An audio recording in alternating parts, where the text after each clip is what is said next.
Hi guys and girls, welcome back to Kids Modelling. This time something a little bit different.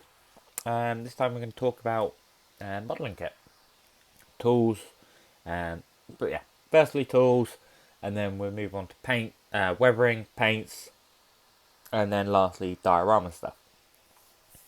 So what you see before you is tools in my toolbox which are used the most. Pretty much every build, this stuff gets used. So, first up, tweezers. Two varieties, pointy, straight and pointy, bent and pointy. Great for reaching over stuff, just great for, yeah, they're tweezers. What can I say about tweezers? Next up is files. So these are jeweler's files. They come in several varieties. Well, I can hold it straight. Straight, round, square, triangular, and semicircle. These are great for just nibbling off the tiny little bits that are left over on sprues. Failing that, sanding sticks, 1500, 3200, and 5000. Same as jeweler's files, great for just nibbling off those little bits, especially when it comes to wheels or guns. Really quite indispensable. You can't really do without either of those. Next up, scalpels. I have three varieties. Two small, one long. No, longer. Best way of putting it. With three different types of blade. So I've got number 4 scalpel handle carrying the number 23 blade. This is mostly used for diorama work. And then these two. So both number 3 handles with a 10 blade on and a 10A blade. As you can see, the differences in blades. Great for just trimming and skimming off little bits, and really good for getting into fine crevices, so like on towing eyes or lifting eyes or in tow hitches. That little number does a great job in cleaning those out. Snips. So I have 2 pairs of snips, one small, one big, both spring loaded, so they bounce back. Really good for just getting in, quickly snipping off, like for road wheels or main vehicle assembly parts, so hulls, turret sides and whatnot. And small ones are really good for getting in with that fine precision for radio parts, towing eyes, little bits and pieces. Scissors, decals, cutting off decal sheets. Simple as it gets. You can use a scalpel, but scissors, they're designed to cut paper. What can I say? Blue tack. So one thing I've seen it in every modeller's toolkit guide, they never mention blue tack. Blue tack to me is indispensable, primarily because it is very useful for dry fitting like hulls and turrets and vehicle sides, etc, etc. It is also indispensable when it comes to figure painting. So for example, your figure leaning on very nicely to the cocktail stick, exactly what it's intended for. Putting parts on to be able to paint, and using a little bit of blue tack on the end of the cocktail stick after drilling a small hole into the figure gives you a nice firm bond, but you can retract the top cocktail stick if we don't throw it on the floor. So yeah, cocktail sticks, great for painting and whatnot. Okay, masking tape. So you can either go to Tesco's or Home Bargains, whatever you like, your local shop. As long as they sell like DIY bits. Sometimes they don't sell DIY bits, they generally have masking tape for some reason. You get your generic roll of the ultra thin stuff. That stuff dead cheap, less than £1 I think. And then you get the specialised modelling variants, so Tamiya ones or Mr. Surf, whatever you want to call it. which is exactly the same. It's just masking tape. It sticks to stuff, stop you painting it, or hold stuff together. Very useful. Okay then, filler. So you got green stuff world, green putty, acrylic model filler. This stuff is literally exactly what it says on the tin. It is bright green acrylic paste. Very good for filling gaps. You can literally get a cotton wool bud, wet cotton wool bud, wipe it down, wet finger, wipe it down, etc. Takes off any of the excess and leaves a nice surface behind, so it doesn't really need sanding, which is nice. MIG ammo, putty surfacer thin, glass jar, rattle ball inside it, paintbrush applicator. This stuff is my go-to for filling in scratches. So I've like messed up the scalp blade and I put a mark on it, or on figures. Really good stuff. And then lastly, the pot marks with an X. So this is sprue glue. It is melted down sprue. Best way of putting it. So old bits of sprue, cut them up and drop them into your pot of Tamiya extra thin. When you get to that last little bit, you can't get in the bottom. Brings me nicely onto glue. So Tamiya extra thin glue, that is my go-to. Absolute go-to for pretty much everything. And I found out the other day, that little bit you get in the bottom, you can get to it. The applicator extends. They don't put it on the side of the pot, and I found out the other day through Facebook. Literally grab a pair of tweezers, grab the applicator, and pull from the root, and it extends. So you can actually reach the bottom of your pot. Please, Tamiya, put it on the side. Could have saved me hundreds of quid by now. But in all seriousness, this stuff is fantastic. You can either use it on two surfaces and make them together, or make the surfaces together in dry fit, and then run this stuff down the sides of it. It will seep into the gaps, and it will adhere it nicely, and it sets quite quickly. Another type of glue, I don't use this one often, but I generally have it lying around, is the Rebel type. So needle applicator instead of a brush applicator. This stuff is slightly thicker. Slightly thicker, takes a little bit longer to go off than the Tamiya stuff, so it gives you a little bit more working time, but this needle applicator will block. There is no if, no buts, no coconuts. It will block, end of story. And the way you unblock it is get a lighter and just run it up the shaft of the needle. You'll get a little puff of flame at the top. Good to go. And lastly, for the glue front, super glue. So I use super glue for working on dioramas and photo etch. I always tend to try and go for a gel type super glue. Lasts longer. Also, it doesn't run everywhere. You can be very accurate and precise with it. Same cocktail sticks, very good for applying super glue. Next up, Mr. Masking Solve. This is basically liquid latex, is the best way of putting it.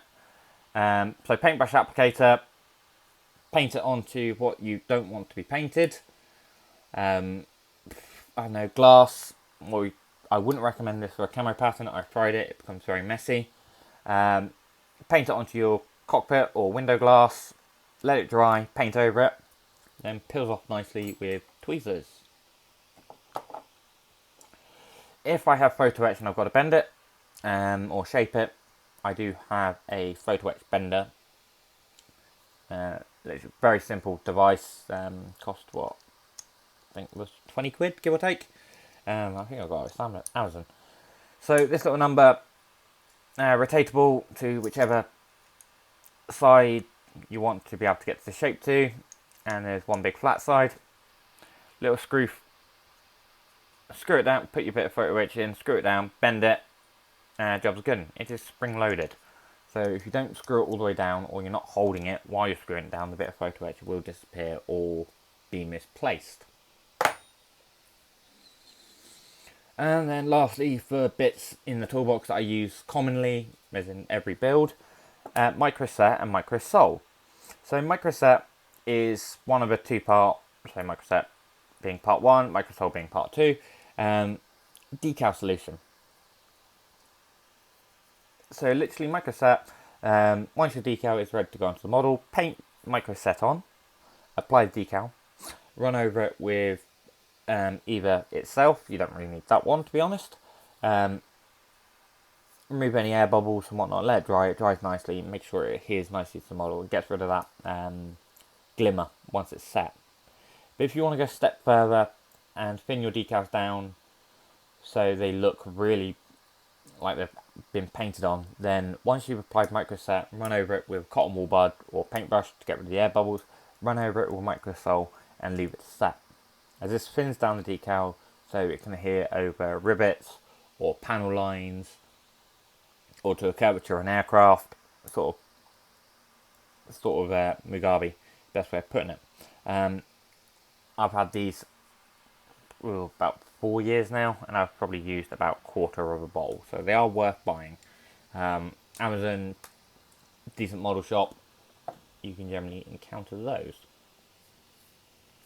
Another little thing I use in my toolbox that I use pretty much every build is old deodorant can lids, spray can lids. I used this one for track wash the other day. I generally use them for holding water, for washing paintbrushes or tools, etc. They're pretty much free. You get them when you buy your canned deodorant. So yeah, that wraps up that. Try and do this as quickly as possible because I filmed one earlier and it took the best part of an hour me waffling on. So next we'll move on to paints. Right then, so onto the paint side of things. So from right to left we have a wide variety. So I've pretty much gone in and taken one of every couple of every type of paint I use. Okay, so first up on the right, as I use an airbrush, I use primer quite a lot. So the most common one I use is the MIG one-shot primer, followed by the Vallejo surface primer. Actually, I haven't been using this one a lot recently. So, two big differences between the MIG and the Vallejo. So, the MIG one-shot, it is a self-leveling primer. The Vallejo isn't. So if there is small defects in your model building, so there is a little scratch you've missed, or you've sanded off a little bit too much, or you've not smoothed the sanding area, this covers it up. It's as simple as that. It's probably the best one to use out of the pair of them. That's why I use it so much. It is very good. And being black, it's very easy to then go over with dry brushing to highlight details, as you commonly see me do. So like in the ferret video, the last one before this. Very useful, lasts a long time, goes really well for your airbrush, and also you can hand paint it on. I hand paint my figures with it. It flows right, it works really nicely with a brush as well as it does an airbrush. Same as the Vallejo stuff, it's not a self-leveling primer. It's a polyurethane. Can't talk since I've had my surgery. Polyurethane primer. Comes in a variety of colours, same as the MIG. Used to use this a lot before I found the MIG stuff. Really good, works really well for your airbrush. They're both water-based, and they do brush paint really nice. Next, on to the most common paints I use, which is the Model Air from Vallejo. So for example, you've got brown, RLM 26 and Ghost Grey in my hand, which is just one of the many more that's knocking over in this area. There is a lot. These tend to last a good long while. The only problems that I've ever faced with these is they crack across here on the lid, and the top ends that's fallen off ends up killing your paint. But they do last a long time. And once again, same as both the primers, they brush paint on really nicely. They brush paint on really nicely. And you don't have to water them down to put for an airbrush or brush paint them. They just work. It's the best way of putting it. They come in a variety of colours, any colour you can think of pretty much. Up to sort of and including, where's it gone? There we go. So metallics, so like aluminium here in my hand. I had this bottle for donkey's years, and then metallic rust colour. But same again, makes no difference. They paint on really nicely, whether it be hand brushed or airbrushed. Next on the list is two types of paint. Well, one manufacturer of paint I don't actually airbrush, and that's the Rebel watercolor. It's an acrylic, best way of putting it. I don't really use the little pots anymore. I've had these for donkey's years, so I don't know if they're any good anymore. But the Rebel wood brown is, to me, my favourite go-to colour for any wood. So crates, decking, blah blah. This is my go-to. You wash that down with a dark wash, and it gives you a really nice effect to the wood itself. Okay then. Another set of paints I don't spray with. I only brush paint is the Citadel paints. Yes, they've got some weird names to them, but they work. You really only got to apply them once, and you don't have to faff. You can wash the brushes off, same as any of these, with water, and they generally leave a really nice colour behind, and it's really easy to manipulate that colour using washes or filters. And also, the good thing about Citadel is they now do an air range, and the colours are matched to the hand paint versions, which is really, really nice. And also, they are my go-to for dry brushing. They are one of the few manufacturers I can think of off the top of my head. No, they are the only manufacturer off the top of my head. No, that's a lie, because I've got some over here. Bar Meg Ammo for their Dio dry brush range. Are one of the few manufacturers that actually specifically make paints for dry brushing. Once again, acrylic, really nice. You can wash your brushes off in water. Lastly, in this list, not lastly, one more after this, is the Life Colour diorama series. Came in a little pack of 8, I think, off the top of my head. These are the paints I use for skin, figures and whatnot. Once again, really nice to work with. Have a nice drying time. Acrylic, you can wash them off in water. I do have a few more of their sets, which are really, really good to work with. And I generally don't have any complaints with those. They're fantastic. Lastly on the list is the Tamiyas. So these are, I would call them enamel paints. When you open them up, they stink. Unlike anything else. The Vallejo's do smell quite nice. But the Tamiyas, these are the only 2 jars of it I have left. As they have a tendency for the lids to cement themselves on when they're not in use, which is fantastic.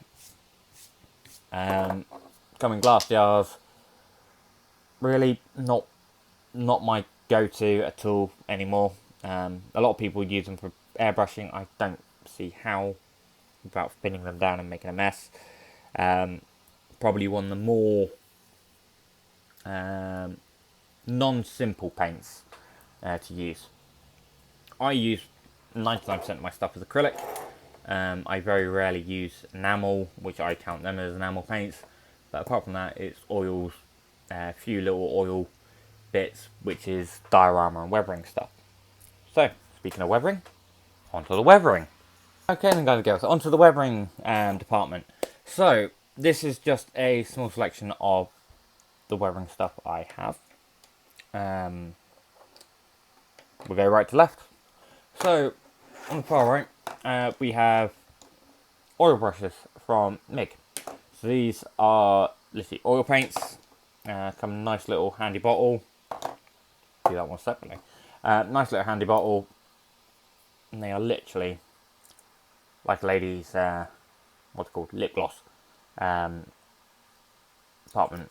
Give it a dab, get what you want, put it on to your model, and you can use it to streak with, using enamel thinner, etc., etc. Really good, really good. Don't have many of these because I never really have a use for them, to be brutally honest. Apart from this one, this is their specialist streaking brusher. Same again, ammo, exactly the same design as the last one. Ladies lip gloss, used it on the Churchill Mark 7, which I've got the turret up here, actually. Allows you to produce similar effects. These one little dab, or run it down the seam line, etc. And then with a white brush dipped in enamel thinner, just streak it down the sides and you end up with a nice streaky effect to indicate where a surface has rusted and the water has run down the side. As simple as you can get. Then onto something I've been using more and more when it comes to weathering is Citadel. So Warhammer. So none oil. That is a fantastic wash for wood. Really brings out textures and what's it called? Gaps in panels, etc. Really nice. These are all acrylic, so they dry nicely. Also really easy to wash the brushes off afterwards. They do a wide variety of them. Where is it? So I mostly use either Sepin Sepia or the Reichland Fresh Shade when it comes to doing washes on my figures. Very simply, it helps bring out the flesh tones a lot more. Also as well, they do technical paint. So best way of describing this is it is chunky paint. Have I got some to hand? Yes, I do. So it is basically paint with texture in it. It's really nice to work with. It's quite expensive per pot, but it does produce some really nice effects. Best way of putting it. So on to another one I keep lying around is the Umbro. This is their dust wash. It is a enamel. They do have a nasty tendency to, exactly, go off, or the lid welds itself to the jar and becomes a nightmare to get off. Not 100%, not very useful. That's why I only keep one or two of them lying around. Next up is bits from AK. So this is a new one I found from them recently. A wet effect. So you can paint it. So once you finish your vehicle, paint it on. It looks like the vehicle is wet. You can replicate the same effect with PVA glue. But I thought I'd give it a go. It does work really well. Really impressed with that one. Next variety they do is, so for example, this one, Kursk Earth. Pretty much it is, I don't think I've ever, oh, have I? Oh, I might have opened this one. Yeah, it's got a little film on it. Don't know, I've not actually played with it. So basically, really muddy wash for a vehicle. They're both enamels. Next on to is stuff I use very commonly. So dark wash from MIG. Exactly what it says in. It is a wash. Ooh, I don't throw it at myself. Also can double up as a panel liner. So I have a couple of colours of this one. This one is a black one, I think. I've taken the label off it, or labels come off it. So this stuff is really good for when you are trying to do a pin wash. Best way of putting it. Fantastic on aircraft for doing the panel lines. Also works really efficiently on vehicles for doing a pin wash, as you can literally touch it on one, let's say, yeah, actually that'll do. So you can literally touch it in somewhere, say like, because I didn't use it on this one, in here. You touch it in the corner and the actual wash itself will run up and down the seams. Doesn't matter if the seam's going up, left, right, sideways, it will run down that seam and highlight the deformation in there. Really, really, really useful. Okay, next up is another MIG item. I do use their stuff a lot as it is very, very good. So this is their dry step. This is one of their splash ranges. So it's designed to be put on a paintbrush and flicked at a vehicle. Leaves a nice effect behind. Exactly what it said in the tin. Dry step, so dried mud. Easy to clean off if you mess it up and go a bit too over the top. Let it dry. Give it a sponge bath with cotton wool bulb and some enamel thinner. It comes off.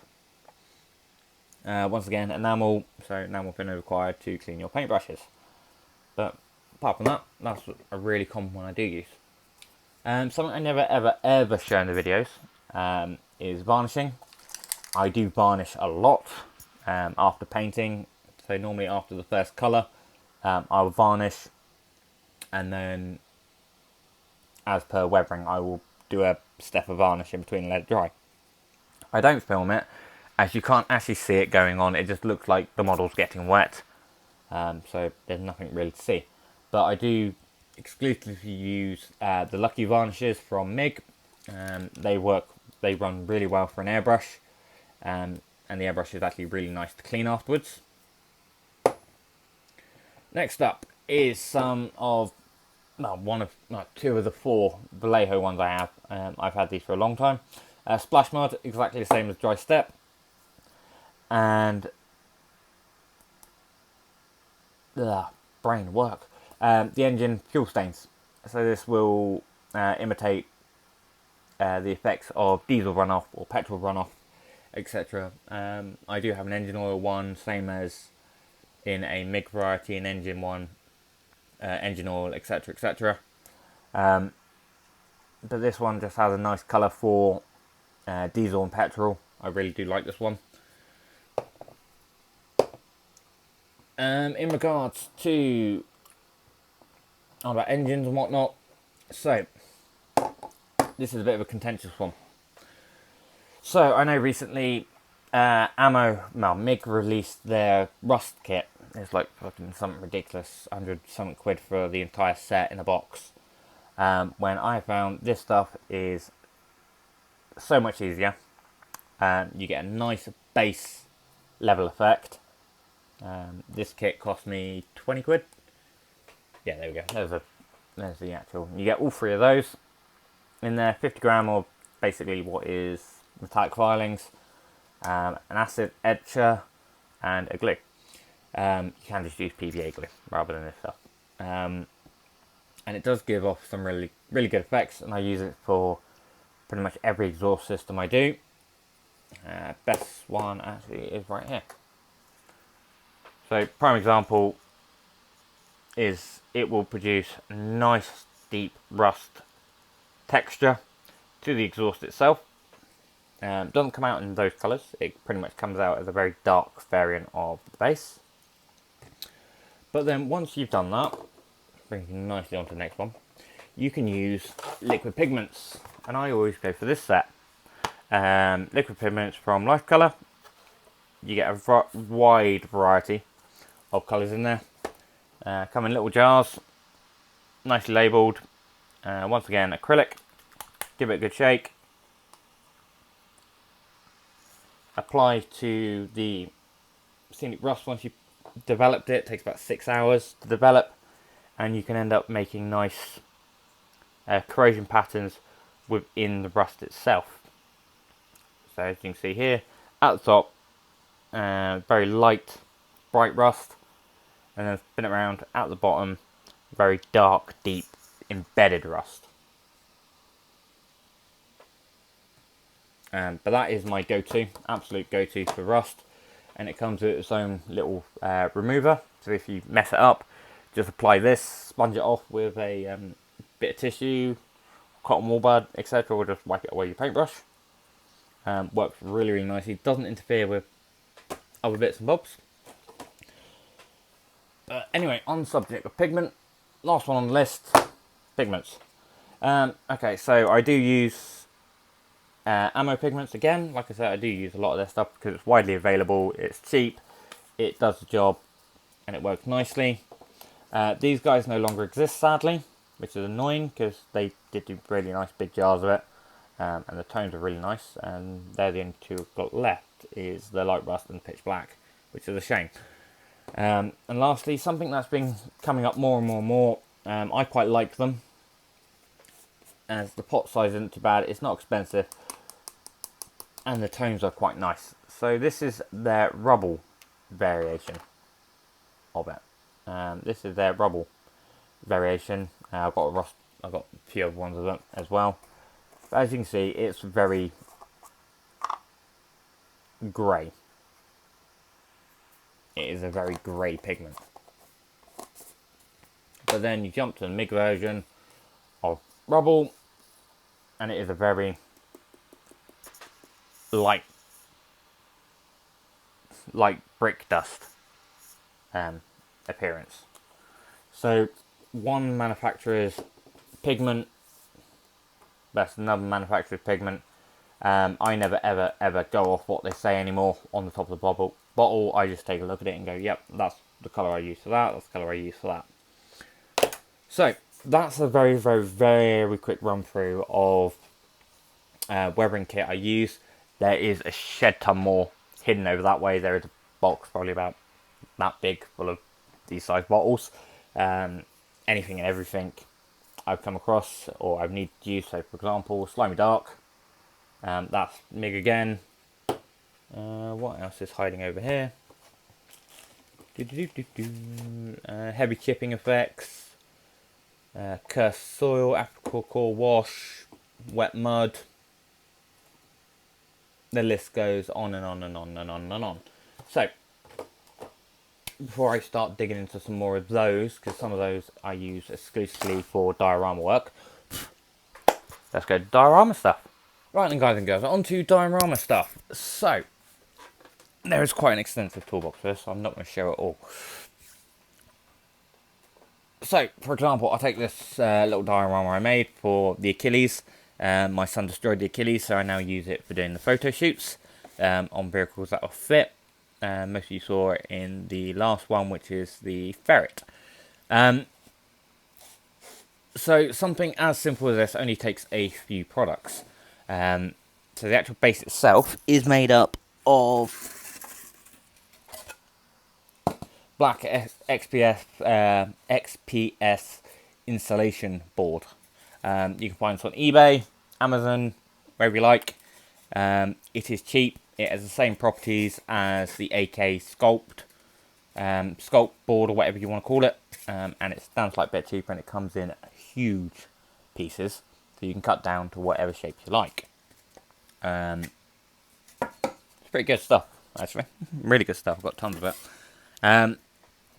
So, for example, you can see here on the wall, you can engrave it, paint it, texture it, however you like, and it comes out really, really nicely. Another thing I commonly use, which isn't in there, Daz air clay, really good for forming vehicle. Excuse me, choking on my own air. Daz modelling clay, air drying clay, really easy to manipulate, mould stuff with. Really, really good. Go more into that later on. Mod effects. The AK, well, why do I keep saying AK? MIG acrylic mud. Literally comes as a paste in a jar. Apply with fingers, spatula, whatever you like. The only downside is it doesn't like to hold track patterns very well, which is a bit interesting, and it is quite expensive per little jar. So that's where it brings me on to this. So I'm going to try this out in the next diorama video I do. VMS Smart Mud. This stuff is basically like kinetic sand, but it air dries, and you can imprint really nicely into it, and it holds the imprint really well. So we'll see how that one does in the next diorama I do. Well, next one I start building. I'm currently working on one because I was waiting on some stuff to come in the post. So this stuff, quite excited to see how this does. As you can see, it is cheaper per jar by about £2. How many is that? That's 250. That's 200ml. So we'll see how this holds out. Because if this holds out really well, then I think this is going to be the way forward for me when it comes to messing around with mud. Apart from that, when it comes to... I just knocked something off my desk, the corner.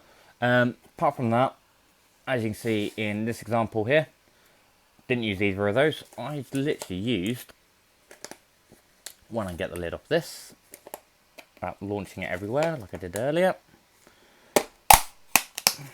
This is just dirt from the garden. Literally, went outside, filled one of these little pots up that you can get from like your local Indian takeaway Chinese. They normally put veg in it if it's Indian salad stuff. Don't know why. Literally dirt from the garden that's been sifted through, dried it, let dry either on top of a radiator or banged in the oven. Do not stick it in the microwave in a bowl because the bowl will break. I found that out to my own expense, and it gets very, very hot. But yeah, literally left it bake dry, sieved out to get rid of most of the big stuff. I left a few bits in. I went back through and fished through the sieve stuff to find the more fine stuff, which fits in really nicely with dioramas. Literally just apply that down with some PVA, some white PVA glue, and some isopropyl alcohol. Once again, Amazon. I think that was £11 per litre, so it's not too bad, to be honest. Right, on to foliage. So, when it comes to foliage, there is a vast market for foliage. You can throw a stick in any direction, go on Google, and you'll get about 80 billion results for it. But my go-to for foliage is good old Woodland Scenics. That's a early fall variant. Plant foliage, good for making low-lying bushes. That's another early fall. Fine turf, good for moss and whatnot. And here we go. Dark foliage. So this stuff literally comes as a little block. Pull it apart, stretch it, cut it, and it makes really nice for climbing vines, wall toppings, where plants like climbed up onto the wall and it's growing across the top of it. Really nice. The colours don't run with any of these, I found, especially when used with PVA. They adhere really nicely and they stay where they're put. Right. Okay, so stuff at the front here is, once again, Woodland Scenic field grass. Comes in very long strands.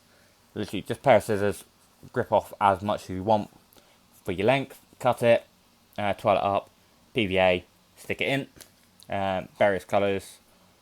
So you get medium green, lighter green, dry green. Spin it around. And then onto shorter grass. Once again, you can either go with like Woodland Scenic static grass or Jarvis kind of size Scenics static grass again. I've really never been too keen on static grass, to be brutally honest. I did have a static grass applicator, but that has died. But that was just a cheap and cheerful one off Amazon. I mean, it cost less than 20 quid, and it did an alright job. Okay, so the flowers you can see here are literally just little stick-on tough ones. I don't know what brand they are, who made them. Literally found them in the model shop. And same as the little reeds, exactly the same. These bushes, I've never found them since, but they were exactly the same. I don't know which manufacturer, but model railroads. That feels weird saying that because I'm English. Scenery is your best bet for your scenic supplies. So like your grass, your flowers, your bits and bobs like that. So your main ground cover, best way of putting it. So I've had this question a couple of times, and it actually popped up earlier tonight while I was filming the start of this video. Obviously, sculptor mold. Sculptor mold is very expensive. Per what, 2-3 kilo bag? It's something ridiculous now. I found an alternative to it. It's this stuff. Modelling compound from Geek Gaming Scenics. It is a kilo. If I remember rightly, it was about £5, not even that. It does exactly what sculptor mold does. It's cheaper. I find it's easier to work with in the context of if you mess up your mix ratio, it's very easy to correct it with either some more of this or some more water. It's quite tolerable when it comes to ups and downs. If you put in a little bit too much water, it doesn't make a difference. Put in a little bit too much of this, doesn't make a difference. It still works. Same as drying. You can leave it out on your table to dry. It will dry just as good as if you put it in your airing cupboard or near a heater or somewhere warm. It will dry exactly the same. With sculptor mold, I found very much a case of where you put it mattered, as it massively affected your drying time. This, it really doesn't. It dries within about 15 minutes. You can generally start thinking about your next step rather than having to leave it like 24 hours or whatnot for it to dry properly. I can't sing the praise of this stuff as much as I want to, because otherwise I'll be here all night. But this stuff is fantastic, and literally Geek Gaming Scenics modelling compound, it is a godsend. I'm looking at more of their stuff, but at the moment I do not have the finances to do so. Have I got some to hand? Yes, I do. Ho ho ho. Oh, very Christmas of you. So going back to the air drying clay, the DAS stuff, Millipup, 2-part epoxy,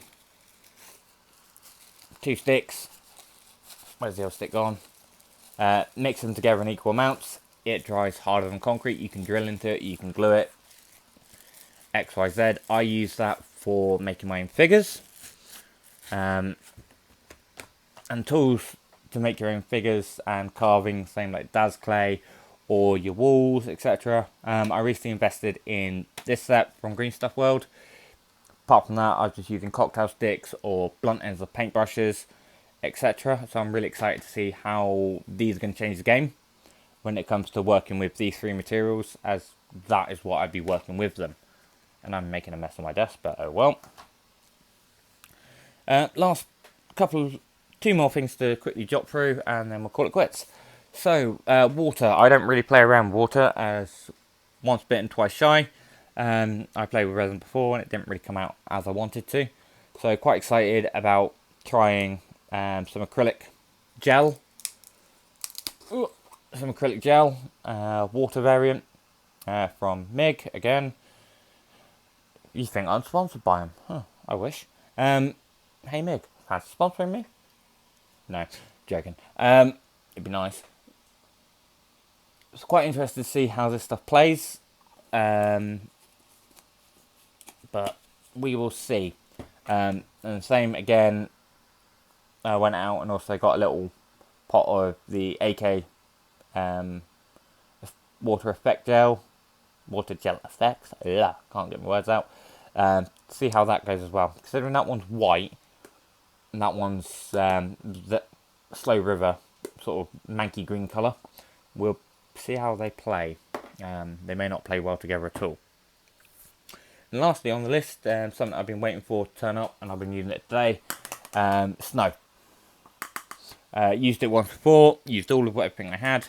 But once again, my go-to, Woodland Scenics. Soft Novate. This stuff is literally the best. Last time I used it on the Pamper diorama. Fantastic. Easy to work with. It does get everywhere. But the chunk size is ideal for 1 1/35. Very easy to manipulate, very easy to glue down. Once again, isopropyl alcohol PVA mix. Really, really good. So I can't really go wrong with that, to be honest. That is my go-to for a lot of bits and bobs is Woodland Scenics. Well, actually, most of my stuff is Woodland Scenics. So then, guys and girls, that was a very quick dive into what is in my toolbox and bits and bobs that I am commonly using. I just want to say a big thank you to everyone who's watched this year. To those who have liked, subscribed, left a comment. On subject comments, I do actually read my comments. I get notified when you guys leave a message, as Neil will know. So, good day, Neil. I hope this answered your question and whatnot. So, once again, big thank you to everyone and whatnot. And I really hope you guys appreciate the videos I make and you enjoy the content that I build. So, this will probably be the last video from me for this year, unless I can get what I'm working on finished. Apart from that, if there's anything you guys want me to dig into deeper, so specific product or model kit or technique, pretty much you name it, bang it in the comments and I will see it because I get notified. And yeah, I will either A, give you an answer straight up as fast as possible, or B, you'll see a video. So, happy Christmas from me at the channel to you guys. And if I don't see you beforehand, Happy New Year. Otherwise, I'll see you soon. Cheerio.